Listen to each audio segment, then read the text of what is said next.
Well, just riding with my kids and hitting the park a lot because that's where they pretty much are all the time. And I just started thinking about the whole scene there. And as much fun as it is, and I've had some of the best experiences I've had over the last few years of snowboarding is going off stuff that I probably wouldn't do if I wasn't getting pushed by, buddies or my kids or whatever in a park environment.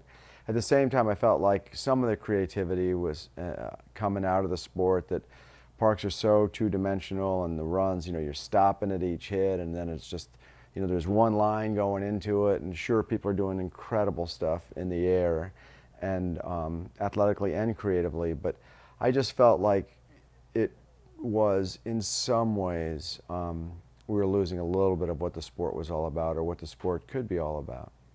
Well, I thought about the whole concept of how could we get more style, more creativity into freestyle riding, yet retain a lot of what park riding brings to the sport, and get people thinking more top to bottom, get an environment where people are riding together of different levels and starting at the top of a run and finishing at the bottom, rather than maybe somebody just being a spectator and somebody hitting all the features. And when I started thinking about just an idea of how could that possibly be done, I thought, a lot of the influence came from like Craig Kelly and looking at, say, earlier video parts of Johan and some of the crazy stuff that's been done that's just so fluid. I mean, I love when a video part is like consecutive hits on a big mountain environment. And that's the stuff that I love the most, or just little creative, environmental jibs, like some of the stuff that they did in Chill.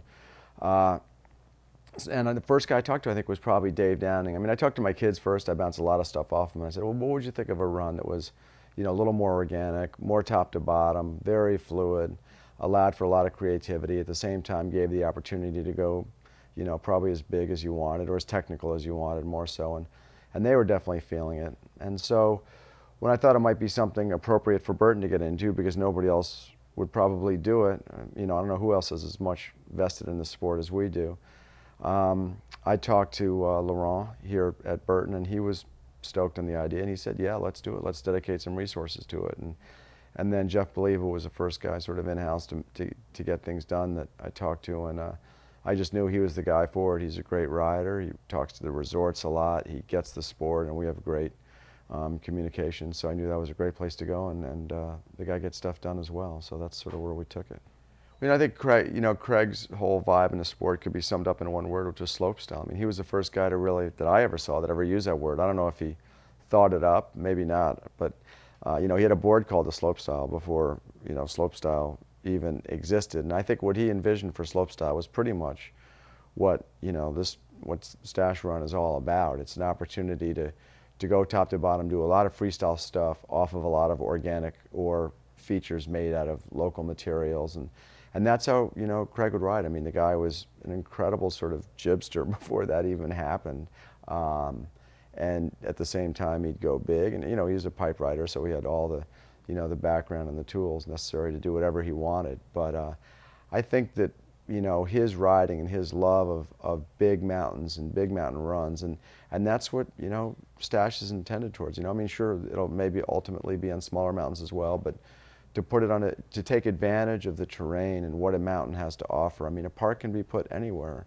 and there should be parks everywhere, and it's great that you can ride a park anywhere, but there are mountains that deserve more than parks, and like North Star, for them to have a run like the Stash, it's really taking advantage and giving a snowboarder an opportunity to experience what that mountain has to offer. I think the biggest challenge of making Stash a reality was finding people to implement it, and if you've ever seen me around a chainsaw, it's a pretty scary sight. I mean, that wasn't going to happen, and Jeff Believa here at Burton got involved, and it was sort of on him to find the perfect partners to get the thing off the ground. And I think the guys at Snow Park Technologies, Gunny and his crew, and the people at North Star that have invested so much in snowboarding and are so behind the sport, is just the ideal spot to get it launched. I mean, it's just, to do it the first time is a huge challenge, and it won't be perfect, and there'll be ways to make it better, but I can't imagine it going off any better in its initial stages than with the whole crew that we've got set up right now. But freestyle riding, to me, means you're wearing comfortable boots, you've got bindings that aren't too restrictive, you can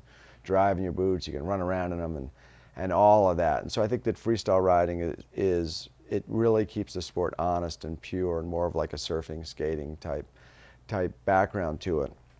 Freestyle riding and big mountain riding, they might be different, but there's no reason that they can't be combined into one run. And that's what Stash is all about. And probably the closest thing, if you look in the past, if you look at, say, Johan's video parts back in TB5 or that era where he was just doing these insane lines down huge mountains and doing insane freestyle tricks at the same time while going down and connecting, never stopping, just connecting one move or dropping one cliff to another. That's the sort of spirit of the run, is that you're not going to hopefully stop it. If some guy's lined up to hit the Jersey jump or something, you might go around and hit some other jib instead, and just keep going and be creative, and don't take the same line every time you do down it like you do in a park run. But at the same time, bust out all the freestyle moves that you've got and push yourself and progress as much as you can in that regard. So I think that anything, to just keep rolling and have, it's fun to watch, and I think it's fun to ride like that as well. Well, the whole concept behind Stash it's not a money-making deal. I don't know. It's hard to imagine how we would really profit from it other than the sport just getting better and more people riding. So I think that's pretty much what we're looking for. I think we'd like to stay in that game, and because it's been so much fun, and it's pushed us and forced us to look at the sport from another angle. So I hope we stay in it, but I hope that other mountains, maybe they don't have a Stash run, maybe they do their own interpretation of it, and I think that we should back that 100%.